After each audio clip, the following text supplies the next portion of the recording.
Hi, എല്ലാവർക്കും നമസ്കാരം. ഞാൻ ശില്പ.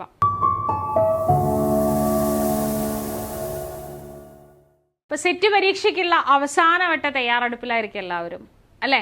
അപ്പോൾ നമുക്ക് എപ്പോഴും പേടി ജനറൽ പേപ്പർ തന്നെയാണ്. കാരണം നമുക്ക് കുറച്ച് പഠിക്കേണ്ട ഒരുപാട് ടോപ്പിക്കുകളാണ്. അതായത് കുറച്ച് പഠിക്കേണ്ട എന്ന് പറഞ്ഞത് കുറച്ച് മാർക്കിനേ വരുള്ളൂ.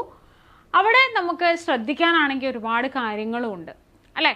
അപ്പോൾ ജനറൽ പേപ്പറിൽ സാധാരണയായിട്ട് നിങ്ങൾക്കറിയാം 60 മാർക്കോളം വരുന്നത് നിങ്ങൾ BEdന് പഠിച്ച കുറേ കാര്യങ്ങളൊക്കെയാണ്. ഫിലോസഫി ആയിട്ടും മെത്തഡോളജി ആയിട്ടൊക്കെ ബന്ധപ്പെട്ടിട്ടുള്ള കുറേ കാര്യങ്ങൾ അവിടെ വരുന്നുണ്ട്. എന്നാൽ ബാക്കി 60 ക്വസ്റ്റ്യൻസ് വരുന്നത് പല ഭാഗങ്ങളിൽ നിന്നാണ്. ഇംഗ്ലീഷ് ഉണ്ട്, മാത്സ് ഉണ്ട്, കറണ്ട് അഫെയർ ഉണ്ട്, ഹിസ്റ്ററി, ജോഗ്രഫി, അങ്ങനെ വേണ്ട പല ഭാഗങ്ങളിൽ നിന്നാണ് ക്വസ്റ്റ്യൻസ് വരുന്നത്. ഇപ്പോൾ ചിലപ്പോൾ 5 മാർക്കിനുള്ള ചോദ്യങ്ങൾ ഉണ്ടാകാം, ചിലപ്പോൾ ഒരു 4 മാർക്കേ ഉണ്ടാവുള്ളൂ, ചിലപ്പോൾ 2 മാർക്കേ ഉണ്ടാവുള്ളൂ. അപ്പോൾ അങ്ങനെ പല ഭാഗങ്ങളിൽ നിന്നുള്ള ചോദ്യങ്ങളാണ് വരുന്നത്. അപ്പോൾ ആ ഭാഗമാണ് എപ്പോഴും എല്ലാവരെയും പ്രശ്നത്തിലാക്കുന്ന ഭാഗങ്ങൾ, അല്ലേ? അപ്പോൾ കഴിഞ്ഞ 1-2 പ്രാവശ്യങ്ങളിലായിട്ട് സെറ്റ് പരീക്ഷയ്ക്ക് ചോദിച്ചിട്ടുള്ള കുറച്ച് ക്വസ്റ്റ്യൻസ് ആണ് നമ്മളിവിടെ ഡിസ്കസ് ചെയ്യാൻ പോകുന്നത്. അപ്പോൾ കോമൺ ആയിട്ട് കുറച്ച് ചോദിക്കുന്ന കുറച്ച് ഭാഗങ്ങൾ ഏതൊക്കെയാണ് എന്ന് ഞാൻ പറയാം. ജോഗ്രഫിയിൽ നിന്ന് ചോദ്യങ്ങൾ ഉണ്ടാവാറുണ്ട്. ജോഗ്രഫി എന്ന് പറയുമ്പോൾ ഇന്ത്യൻ ജോഗ്രഫി ആകാം, അതുപോലെ തന്നെ വേൾഡ് പൊതുവായിട്ട് വരുന്ന ഭൂമിശാസ്ത്രം ആ ഒരു ടോപ്പിക്കിൽ നിന്നാകാം. ദെൻ ഹിസ്റ്ററി, അത് കേരള ഹിസ്റ്ററി, ഇന്ത്യൻ ഹിസ്റ്ററി, അതുപോലെ തന്നെ വേൾഡ് ഹിസ്റ്ററിയിൽ നിന്നുള്ള ചോദ്യങ്ങളും പ്രതീക്ഷിക്കാം. ആർട്ട് ആൻഡ് കൾച്ചർ, അതെന്തായാലും ഒരു 3-4 ചോദ്യങ്ങൾ ഉണ്ടാകുന്ന ഒരു ഭാഗമാണ് ആർട്ട് ആൻഡ് കൾച്ചർ. അത് കൂടുതലായിട്ടും ഇന്ത്യൻ ആർട്ടും കൾച്ചറും തന്നെയാണ് ചോദിക്കാറ്. അതും മാച്ച് ദ ഫോളോയിങ് പോലെയുള്ള ചോദ്യങ്ങളായിട്ടാണ് ചോദ്യങ്ങൾ കാണാറുള്ളത്. ദെൻ ഓർഗനൈസേഷൻസ്, അതായത് വേൾഡ് ഓർഗനൈസേഷൻ, UN പോലെയുള്ള ഓർഗനൈസേഷൻസ്, അല്ലെങ്കിൽ അവയുമായിട്ട് ബന്ധപ്പെട്ടിട്ടുള്ള കറണ്ട് ആയിട്ടുള്ള കാര്യങ്ങൾ, ഏതെങ്കിലും ഓർഗനൈസേഷൻസിൻ്റെ ന്യൂ ആയിട്ടുള്ള പ്രോജക്റ്റുകളോ അല്ലെങ്കിൽ അവയുടെ സമ്മിറ്റ് നടന്ന സ്ഥലങ്ങളോ, അത് കറണ്ട് അഫെയർ ചേർത്തും അല്ലാതെയും ചോദിക്കാറുണ്ട്. ദെൻ ഇമ്പോർട്ടൻറ്റ് ഡേറ്റുകൾ, അതും നിങ്ങൾ പലപ്പോഴും കണ്ടിട്ടുണ്ടാവും. മാച്ച് ദ ഫോളോയിങ് പോലെ തന്നെ ചോദിക്കാറുള്ളതാണ്. അതായത് ബുക്സ്, ഓതേഴ്സ് ചോദിക്കുന്ന പോലെ തന്നെ ഇമ്പോർട്ടൻറ്റ് ഡേറ്റുകൾ ചോദിക്കാറുണ്ട്. ദെൻ ഐ ടിയും സ്റ്റാറ്റിക് ആയിട്ടുള്ള കുറച്ച് കാര്യങ്ങളൊക്കെ ചോദിക്കാറുണ്ടെങ്കിലും കറണ്ട് ആയിട്ടുള്ള കാര്യങ്ങളും ചോദിക്കാറുണ്ട്. ദെൻ സ്പോർട്സ്, കറണ്ട് അഫെയർ, അല്ലേ? ഇതൊക്കെ സ്ഥിരമായി ചോദിക്കുന്ന ഭാഗങ്ങളാണ്. ഒരുപാട് മാർക്കിനൊന്നും വരാറില്ല, 10 മാർക്കിനോ 15 മാർക്കിനോ ഒന്നും വരാറില്ല. പക്ഷെ 3-4 മാർക്കുകളായിട്ട് വരാറുള്ള ഭാഗങ്ങളാണ്. ദെൻ കോൺസ്റ്റിറ്റ്യൂഷൻ ഉണ്ട് കേട്ടോ, ഞാനിവിടെ പറഞ്ഞില്ല എന്ന് മാത്രം. കോൺസ്റ്റിറ്റ്യൂഷനിൽ നിന്നും പ്രധാനമായിട്ടും, അതായത് എഡ്യൂക്കേഷനുമായിട്ട് ബന്ധപ്പെട്ടിട്ടുള്ള കുറച്ച് കാര്യങ്ങളൊക്കെ സ്ഥിരമായി ചോദിക്കാറുണ്ട്. അപ്പോൾ ഇത് മാത്രമല്ല, അല്ലേ, ഇംഗ്ലീഷും മാത്സും ഒക്കെ ചോദിക്കാറുണ്ട്. അപ്പോൾ നമുക്ക് കുറച്ച് കാര്യങ്ങൾ സ്ഥിരമായി ചോദിക്കുന്ന ഭാഗങ്ങളെ മനസ്സിലാക്കി പഠിക്കാനായിട്ട് പറ്റും. അപ്പോൾ ഇവിടെ ഇന്നത്തെ ക്ലാസ്സിൽ കുറച്ച് ഹിസ്റ്ററിയിൽ നിന്നും ജോഗ്രഫിയിൽ നിന്നൊക്കെയുള്ള കുറച്ച് ക്വസ്റ്റ്യൻസ് ആണ് ഡിസ്കസ് ചെയ്യുന്നത്. നമുക്ക് നോക്കാം. First one, identify the correct statement. കഴിഞ്ഞ പ്രാവശ്യത്തെ എക്സാമിന് ചോദിച്ചിട്ടുള്ള ഒരു ചോദ്യമാണ്. Indian Himalayan region is spread across 12 Indian states stretching across 2,500 kilometers. Western Ghats are spread over 6 states only. Pulicat Lake is the second largest brackish water lake in India and spread over Andhra Pradesh and Karnataka. നമ്മളോട് പറഞ്ഞിരിക്കുന്നത് correct statement ഏത് എന്നാണ് ചോദിച്ചിരിക്കുന്നത്, അല്ലേ? അപ്പോൾ Himalayan region കുറേ സംസ്ഥാനങ്ങളുമായിട്ട് share ചെയ്യുന്നുണ്ട്, അല്ലെങ്കിൽ സ്പ്രെഡായി കിടക്കുന്നുണ്ട് എന്ന് നമുക്കറിയാം. പക്ഷെ ഇവിടെ പറഞ്ഞിരിക്കുന്നത് 12 ഇന്ത്യൻ സ്റ്റേറ്റ് എന്നാണ്. അത് തെറ്റാണ്. 13 ഇന്ത്യൻ സ്റ്റേറ്റുകളും പിന്നെ യൂണിയൻ ടെറിട്ടറിയും വരുന്നുണ്ട്, അല്ലേ? അപ്പോൾ ഈ ആദ്യത്തെ സ്റ്റേറ്റ്മെന്റിൽ തെറ്റ് എന്താണ്? 12 ഇന്ത്യൻ സ്റ്റേറ്റ് അല്ല, 13 ഇന്ത്യൻ സ്റ്റേറ്റുകളിൽ കൂടെ കടന്നു പോകുന്നുണ്ട്. ദെൻ വെസ്റ്റേൺ ഘട്ട്, കേരള ഉൾപ്പെടെയുള്ള 6 സംസ്ഥാനങ്ങളിൽ കൂടെയാണ് വെസ്റ്റേൺ ഘട്ട് കടന്നു പോകുന്നത്. അപ്പൊ സെക്കൻഡ് സ്റ്റേറ്റ്മെന്റ് ശരിയാണ്. അപ്പൊ 1 ആൻസർ വരുന്ന സ്റ്റേറ്റ്മെന്റ് എല്ലാം തെറ്റാണ്, അല്ലേ? അപ്പൊ നമുക്ക് ഉത്തരത്തിലേക്ക് ഏകദേശം എത്തിക്കഴിഞ്ഞു നമ്മൾ. ദെൻ തേർഡ് വൺ എന്താണ്? പുലിക്കോട്ട് ലേക്ക്. പുലിക്കോട്ട് ലേക്ക് എന്ന് പറയുന്നത് വലുപ്പത്തിലെ 2ാം സ്ഥാനത്തുള്ള ലേക്കാണ്. പക്ഷെ അത് സ്ഥിതി ചെയ്യുന്നത് ഇവിടെ പറഞ്ഞിരിക്കുന്നതാണ് spread over Andhra Pradesh and Karnataka എന്നാണ്. അപ്പോൾ അവിടെ കർണാടക ഇല്ല, അല്ലെ, ആന്ധ്രാപ്രദേശിൽ മാത്രമായിട്ടുള്ള ഒരു ലേക്കാണ് പുലിക്കോട്ട് ലേക്ക് എന്ന് പറയുന്നത്. അപ്പൊ തേർഡ് സ്റ്റേറ്റ്മെന്റും തെറ്റാണ്. അപ്പൊ ഇവിടെ ഉത്തരം ഏതാണ്? ഓപ്ഷൻ ബി ആണ്, 2 only. Western Ghat are spread over 6 state only. അതാണ് ശരിയായിട്ടുള്ള ഉത്തരം. അപ്പൊ ഇതൊരു ജോഗ്രഫി ഭാഗത്തു നിന്നുള്ള ഒരു ചോദ്യമാണ്. അപ്പൊ ഇങ്ങനെയൊക്കെയുള്ള സ്റ്റേറ്റ്മെന്റ് ക്വസ്റ്റ്യൻസ് ആണ് സാധാരണയായിട്ട് ചോദിക്കാറുള്ളത്. ഓക്കെ, അപ്പൊ നമുക്ക് ആദ്യത്തെ സ്റ്റേറ്റ്മെന്റ് അറിയുകയാണെങ്കിൽ തന്നെ ഉത്തരത്തിലേക്ക് ഏകദേശം എത്താനും പറ്റും. അടുത്തത്, identify the correct pair of author and book. ഇത് കേരള റിനൈസൻസുമായിട്ട് ബന്ധപ്പെട്ട ഭാഗത്തു നിന്നുള്ള ബുക്സ് ആൻഡ് ഓതേഴ്സ് ആണ് ചോദിച്ചിരിക്കുന്നത്. ഓക്കെ, തൈക്കാട് അയ്യ എന്റെ കാശി യാത്ര, ബ്രഹ്മാനന്ദ ശിവയോഗി നിജാനന്ദ വിലാസം, ശ്രീനാരായണ ഗുരു ശിവയോഗ രഹസ്യം, ചട്ടമ്പി സ്വാമികൾ ബ്രഹ്മോത്തരകാണ്ഡം. അപ്പോൾ ഏതാണ് ശരിയായിട്ടുള്ളത് എന്നാണ് ചോദിച്ചിരിക്കുന്നത്. ഏതാണ്? തൈക്കാട് അയ്യയുടെയാണ് എന്റെ കാശി യാത്ര, അത് ശരിയാണ്. ദെൻ ബ്രഹ്മാനന്ദ ശിവയോഗിയുടെ നിജാനന്ദ വിലാസം അദ്ദേഹത്തിൻ്റെതല്ല. ഏതാണ്? ശിവയോഗ രഹസ്യം അദ്ദേഹത്തിൻ്റെതാണ്, ബ്രഹ്മാനന്ദ ശിവയോഗിയുടെ ആണ്. ദെൻ നിജാനന്ദ വിലാസം ആരുടെയാണ്? ചട്ടമ്പി സ്വാമികളുടെയാണ് നിജാനന്ദ വിലാസം, അല്ലെ? ഇനി വരുന്നത് ബ്രഹ്മോത്തരകാണ്ഡം എന്ന് പറയുന്ന പുസ്തകമാണ്. ആരുടെയാണ് ബ്രഹ്മോത്തരകാണ്ഡം എന്ന് പറയുന്നത്? അതും തൈക്കാട് അയ്യയുടെയാണ് കേട്ടോ. തൈക്കാട് അയ്യയുടെയാണ് ബ്രഹ്മോത്തരകാണ്ഡം എന്ന് പറയുന്നത്. അപ്പൊ ഇവിടെ ആകെ ശരിയായിട്ടുള്ളത് ഏതാണ്? തൈക്കാട് അയ്യയുടെയാണ് എന്റെ കാശി യാത്ര, അത് മാത്രമാണ് ശരി. ബ്രഹ്മാനന്ദ ശിവയോഗിയുടെ ഏതാണ്? ശിവയോഗ രഹസ്യം. അതുപോലെ ചട്ടമ്പി സ്വാമിയുടെയാണ് നിജാനന്ദ വിലാസം. ബ്രഹ്മോത്തരകാണ്ഡം ആരുടെ തന്നെയാണ്? തൈക്കാട് അയ്യ ഗുരുക്കളുടെ തന്നെയാണ്. ഓക്കെ, അപ്പൊ ഇത് റിനൈസൻസുമായിട്ട് ബന്ധപ്പെട്ടതാ. പക്ഷെ ചിലപ്പോ എന്ത് ചോദിക്കാം? ഇവരുടെയൊക്കെ സംഘടനകൾ ചോദിക്കാം, അല്ലെ? അപ്പോ ഏതൊക്കെയാണ്?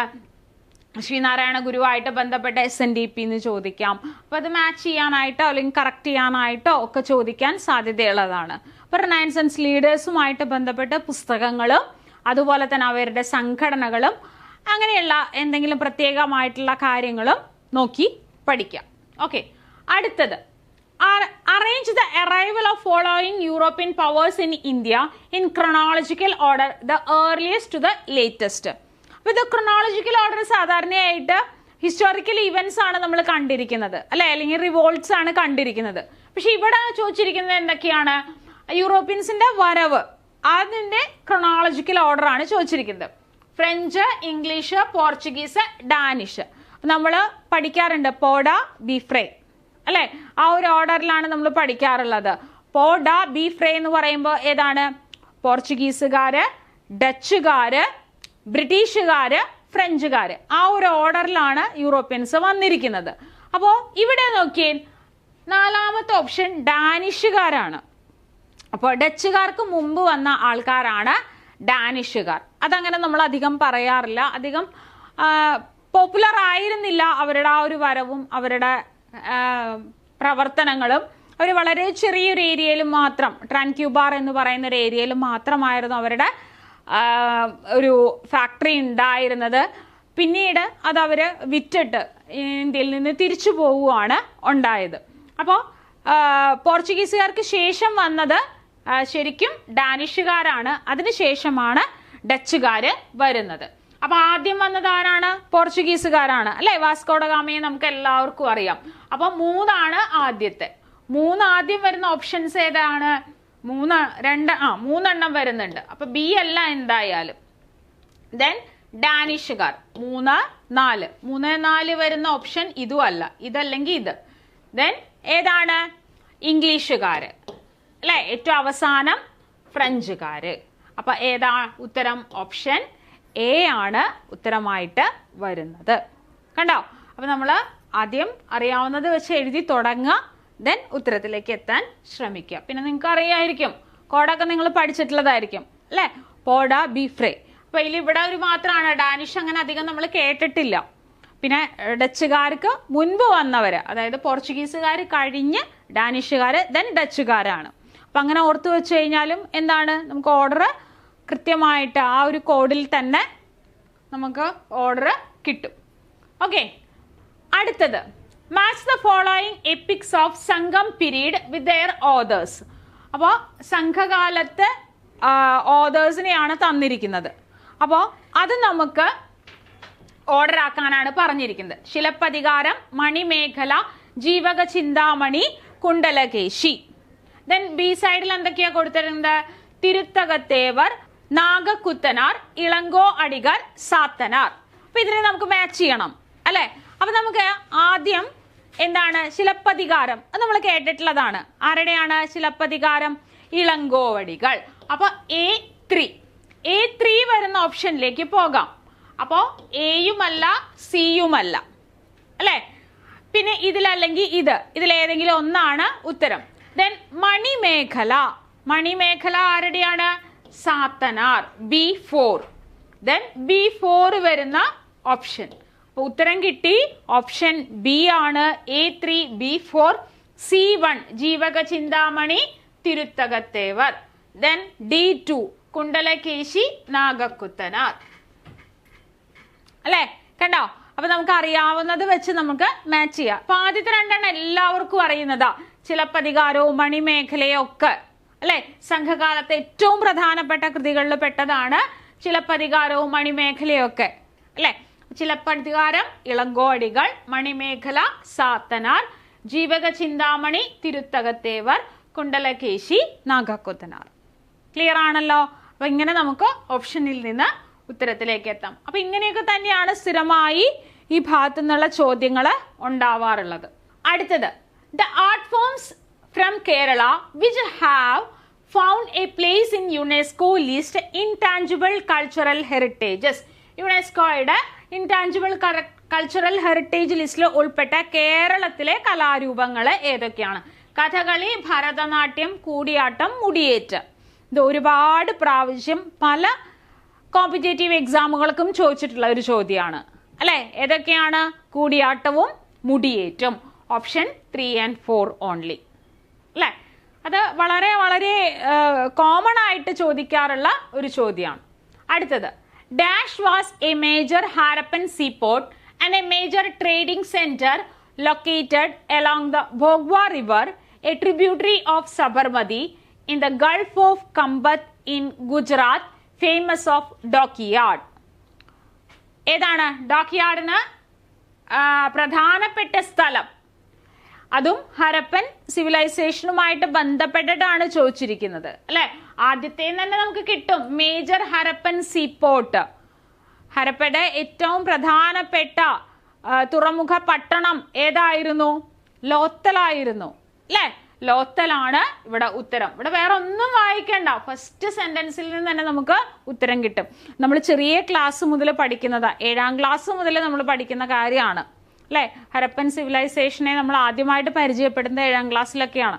അപ്പൊ അവിടെ നിന്നേ നമ്മൾ പഠിക്കുന്നുണ്ട് പ്രധാനപ്പെട്ട സ്ഥലങ്ങള്. ഹരപ്പയുടെ അല്ലെങ്കിൽ ഇൻഡസ് വാലി സിവിലൈസേഷന്റെ പ്രധാനപ്പെട്ട ടൗണുകൾ നമ്മൾ പഠിക്കുന്നുണ്ട് അല്ലെ. ഹരപ്പ, മൊഹൻജദാരോ, ലോത്തൽ, ധോളവീര, രുപ്പാർ എന്നൊക്കെ പറഞ്ഞിട്ടൊക്കെ നമ്മൾ പഠിക്കണ്ട. ഓരോന്നിന്റെയും പ്രത്യേകതകളും നമ്മൾ ചെറിയ ക്ലാസ്സിൽ നോക്കുന്നുണ്ട്. അപ്പൊ ലോത്തൽ ആദ്യത്തെ സെന്റൻസിൽ തന്നെ നമുക്ക് ഉത്തരം കിട്ടും. ഹരപ്പയുടെ ഏറ്റവും പ്രധാനപ്പെട്ട സീപോർട്ട് പ്ലേസ് ആയിരുന്നു ലോത്തൽ. ഓക്കെ, അടുത്ത ചോദ്യം. Atula's Mushakavamsha Kavya gives a semi legendary semi factual account of the king. അതുലന്റെ മൂഷകവംശം എന്ന് പറയുന്ന കൃതി അത് ഏത് ഡൈനാസ്റ്റിയും അല്ലെങ്കിൽ എവിടത്തെ കിങ്ങിന്റെ കഥകളാണ് അല്ലെങ്കിൽ എവിടത്തെ കിങ്ങിനെ കുറിച്ചിട്ടുള്ള കാര്യങ്ങളാണ് പറയുന്നത്? അല്ലെങ്കിൽ ഈ എന്താ പറയാ മൂഷകവംശം എന്ന് പറയുന്നത് എവിടത്തെ ഉള്ളതാണ് എന്നാണ് ചോദിച്ചിരിക്കുന്നത്. അപ്പോൾ മൂഷകവംശം എന്ന് പറയുന്നത് എഴുതിയത് ആരാണ്? അതുലനാണ്. ആൻഷ്യൻ കേരള ഹിസ്റ്ററിയിൽ വരുന്ന ഒരു ടോപ്പിക്കാണ്. അപ്പോൾ അത് ആരുടെയാണ്? ഏഴിമല. ഓപ്ഷൻ ബി ആണ്. ഏഴിമല വംശവുമായിട്ട് ബന്ധപ്പെട്ടതാണ് മൂഷകവംശം എന്ന് പറയുന്ന കൃതി അല്ലെ. അപ്പോ അതുലനാണ് ഈ ഒരു കൃതി എഴുതിയത്. ക്ലിയർ? ഇതൊക്കെ ഒരുപാട് പ്രാവശ്യം ചോദിച്ചിട്ടുള്ള ഭാഗങ്ങളാണ് കേട്ടോ. അപ്പോൾ റിപ്പീറ്റ് ചെയ്ത് ചോദിക്കുന്ന ഭാഗങ്ങളും ഉണ്ട്. ഈ സംഘം ലിറ്ററേച്ചറുമായിട്ട് ബന്ധപ്പെട്ടിട്ടുള്ള കാര്യങ്ങളും അതുപോലെ തന്നെ സിവിലൈസേഷനുമായിട്ട് ബന്ധപ്പെട്ടിട്ടുള്ള കാര്യങ്ങളും കേരള റിനൈസൻസുമായിട്ട് ബന്ധപ്പെട്ടിട്ടുള്ള കാര്യങ്ങളൊക്കെ റിപ്പീറ്റ് ചെയ്ത് ചോദിക്കുന്നത് തന്നെയാണ്. അപ്പോൾ ഇനിയുള്ള ദിവസങ്ങൾ കൃത്യമായിട്ട് പ്ലാൻ ചെയ്ത് പഠിക്കണം വേണ്ടേ? അപ്പോൾ അതിനായിട്ട് 30 ദിവസത്തെ ക്രാഷ് ബാച്ചുമായിട്ടാണ് സെറ്റ് അസ്ത്ര ടീം നിങ്ങളുടെ അടുത്തേക്ക് വരുന്നത്. അപ്പോൾ ഈ ഒരു കോഴ്സിൻ്റെ ഡീറ്റെയിൽസ് അറിയാനായിട്ട് സ്ക്രോൾ ചെയ്ത് പോകുന്ന നമ്പറിൽ നിങ്ങൾ കോൺടാക്ട് ചെയ്യുക. അതുപോലെ തന്നെ ഇനി വരുന്ന സെറ്റ് നേടിയെടുക്കേണ്ട പ്രാധാന്യം നിങ്ങൾക്കറിയാം അല്ലേ. അടുത്ത് തന്നെ HSST വിജ്ഞാപനങ്ങളൊക്കെ ഉണ്ടാവും. അപ്പോഴേക്കും നമ്മളൊന്ന് സെറ്റായിട്ടിരിക്കണം. അപ്പോൾ വളരെ സീരിയസ് ആയിട്ട് തന്നെ ഈ ഒരു സെറ്റ് എക്സാമിനെ നിങ്ങൾ സമീപിക്കുക.